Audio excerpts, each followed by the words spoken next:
الحمدللہ رب العالمین والصلاة والسلام علی خاتم الانبیاء والسید المرسلین سیدنا محمد وآلہ واصحابہ اجمعین۔ پکا بند کر دے درود شریف پڑھیے۔ اللہم صلی علی سیدنا محمد وعلی آل سیدنا محمد صلاة تنجینا بها من جمیع الاحوال والآفات وتقضی لنا بها جمیع الحاجات وتطهرنا بها من جميع السيئات وترفعنا بها عندك أعلى الدرجات وتبلغنا بها أقصى الغايات من جميع الخيرات في الحياة وبعد الممات إنك على كل شيء قدير۔ دوستو، آج کے خطبے کا موضوع ہے برکت۔ برکت کہتے کس کو ہیں اور یہ ملتی کیسے ہے؟ ذرا اس پر اللہ تعالیٰ ہمیں توفیق دے کہ کچھ اچھی سی بات اللہ پاک کرا دے، اور اللہ تعالیٰ ہم سب کے جان مال ایمان روزی روٹی عزت آبرو دنیا آخرت ظاہر باطن سب میں اللہ برکت عطا فرمائے۔ دیکھو دوستو، سب سے پہلی چیز تو یہ رکھو کہ ہمارا رب جو ہے وہ رب برکت والی ذات ہے۔ قرآن نے تعارف بے شمار جگہ پہ کرایا، تبارک الذی بیدہ الملک، برکت والی ہے وہ ذات جس کے ہاتھ میں ملک ہے، کائنات عالم ہے۔ تو برکت کا ترجمہ ہوتا ہے کہ کوئی چیز ظاہر میں نہیں ہے لیکن وہ ختم نہیں ہوتی ہے، اور انسان برتنے والا تو اٹھ جاتا ہے مخلوق میں لیکن وہ چیز برکت ختم نہیں ہوتی۔ تو اللہ کی ذات برکت والی ہے۔ یہ کائنات عالم جو آپ کے سامنے ہے، چاند سورج ستارے سمندر مٹی، بھائی بچہ کون ہے اس کو چپکا کرو ورنہ باہر لے کے جاؤ، ورنہ اس کو گود میں بولو بابا کو لے کے بیٹھ جائے۔ تو یہ سب کی سب چیزیں خارج میں یعنی باہر کہیں نہیں تھی کسی اسٹور میں کہ اللہ نے اس کو وجود عطا کر دیا۔ اللہ نے محض کمال قدرت سے اس کو وجود عطا کر دیا۔ کیا عطا کر دیا؟ اب یہ ختم ہونے والی چیزیں نہیں ہیں، مگر اللہ کا ایک تکوینی نظام ہے کہ کل من علیہا فان ویبقا وجہ ربک ذو الجلال۔ ہمارے نگاہوں کے سامنے جتنی چیزیں یہ سب کی سب فنا ہو جائے گی اور اصل برکت والی ذات باقی رہے گی۔ تو ہماری نگاہوں سے یہ چیز ختم ہو گئی، لیکن اب آپ ختم نہیں ہوں گے، آپ ختم نہیں ہوں گے، آپ کو منتقل کر دیا جائے گا۔ اسی طرح آپ کے زندگی میں قرآن کریم کی برکت کی تشریح کے لیے ایک آیت یاد رکھ لیجئے، ابھی ذہن میں اللہ تعالیٰ نے لایا جی، اِلَّا الَّذِينَ آمَنُوا وَعَمِلُوا الصَّالِحَاتِ فَلَهُمْ أَجْرٌ غَيْرُ مَمْنُونٍ۔ انسان کو اللہ رب العالمین عمل کی جو جزا دیں گے وہ ختم ہونے والی نہیں ہے۔ ہمارے بھائی صاحب کے جیب میں 100 روپے لے جائیں گے مارکیٹ میں، ٹماٹر لیں گے سبزی لیں گے یہ لیں گے وہ لیں گے، سب ختم۔ لے آئے گھر چیز کھائی سب چیز ختم۔ لیکن آپ اپنی زندگی میں جتنے اعمال کر رہے ہیں اللہ اخلاص کے ساتھ ہمیں کرنے کی توفیق عطا فرمائے، تو اس کی جو جزا ملے گی ہم کو قیامت میں وہ جزا ختم ہونے والی نہیں ہے۔ کیوں کہ اس میں اللہ برکت ڈالیں گے۔ اللہ نے کہا ہے کہ اللہ جو لوگ ایمان لائے اور ان کو نیک عمل کیا تو ان کو فلاحم اجر، ان کو ثواب ملے گا غیر ممنون، جو ثواب کبھی بھی ختم نہیں ہوگا، کبھی بھی ختم کبھی بھی ختم۔ مثال کے طور پر کہیے سبحان اللہ و بحمدہ سبحان اللہ العظیم۔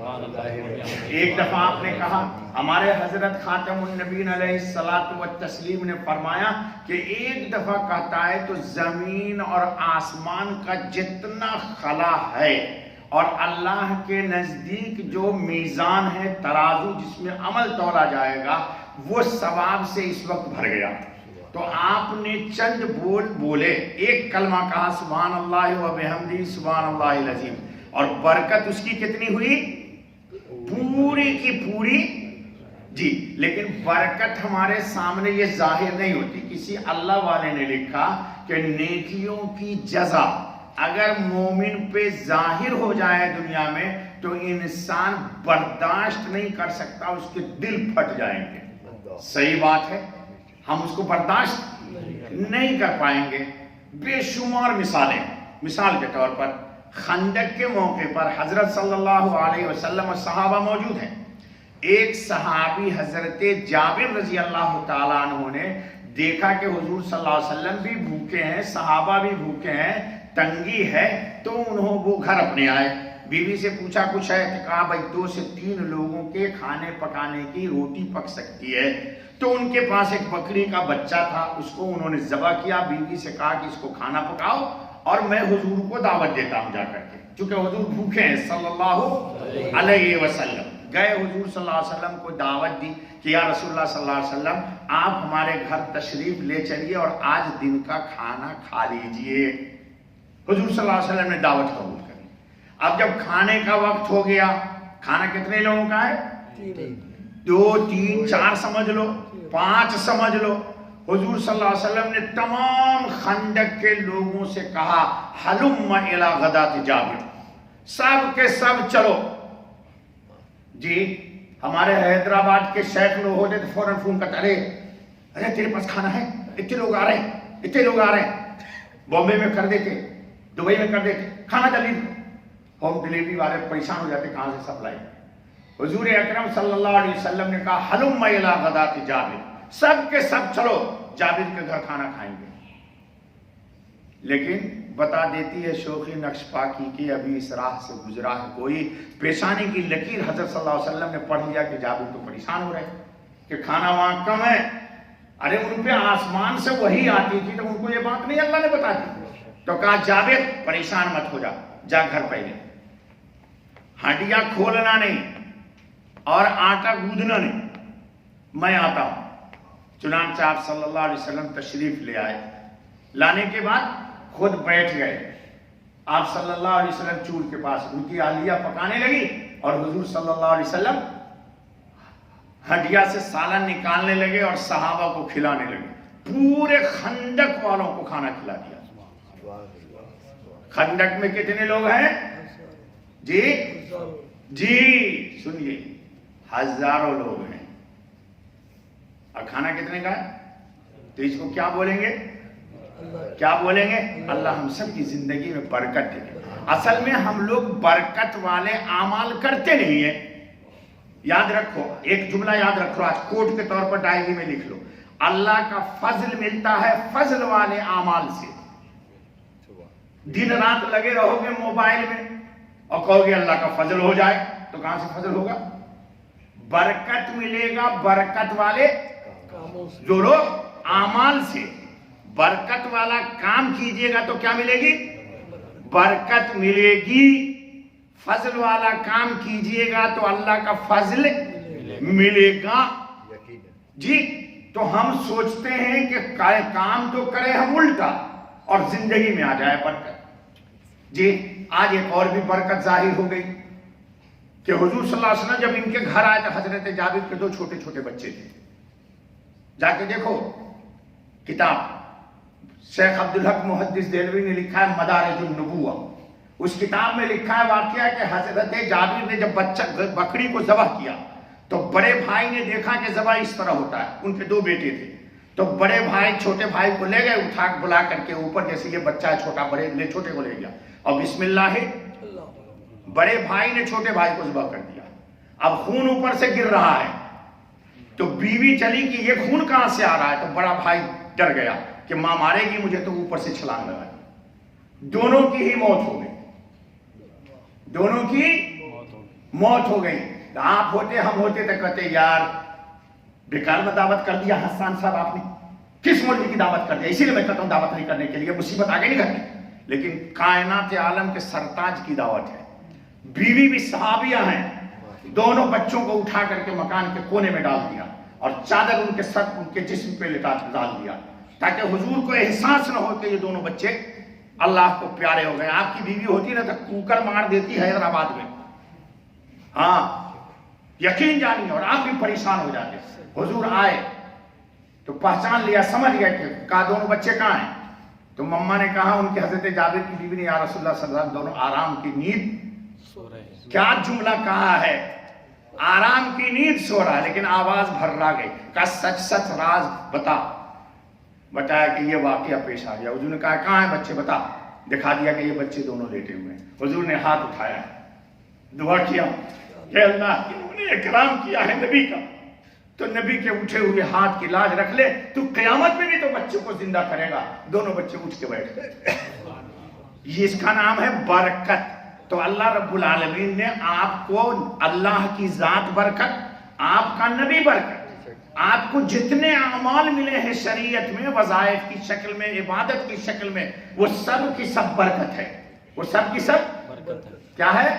برکت ہے۔ آج خطبے میں آ گیا جی، خطبے میں کیا گیا کہ برکت کیسے ہوگی؟ برکت والا انسان اعمال کیا کرے کہ صبح میں اٹھے روزانہ تو قرآن نماز پڑھے اور قرآن کی تلاوت کرے۔ کیوں؟ اللہ رب العالمین نے کہا کتاب انزلناہ الیک مبارک، ہم نے تم پر برکت والی کتاب نازل کیا ہے۔ کتنا پرسنٹ مسلمان صبح میں قرآن پڑھتا بتاؤ؟ اپنے اپنے گھر کا جائزہ لیجئے۔ آپ رات میں لیٹ نائٹ سوئیے گا اور صبح میں فجر کی نماز فرشتے پڑھ لیں گے۔ بولی صاحب برکت تو فرشتے سے آتی ہے نا جی، تو کیسے برکت آئے گی زندگی میں؟ قرآن کہتا ہے کہ قرآن پڑھو گے تو کیا ہوگا؟ اور خطبے میں آج سور آ گئی کہ سب سے زیادہ برکت والی چیز سورہ بقرہ ہے۔ حضور نے فرمایا اقرأوا سورۃ البقرہ، سورہ بقرہ پڑھو، فإن أخذها برکۃ، اس کو پڑھو گے تو برکت آئے گی زندگی میں۔ کیا آئے گی زندگی میں؟ اے دوستو پوری سورہ بقرہ تو ہمارے لیے چھوڑ دو، ہم پڑھیں گے، اللہ ہمیں توفیق دے، لیکن روزانہ آپ 10 آیت تو پڑھو۔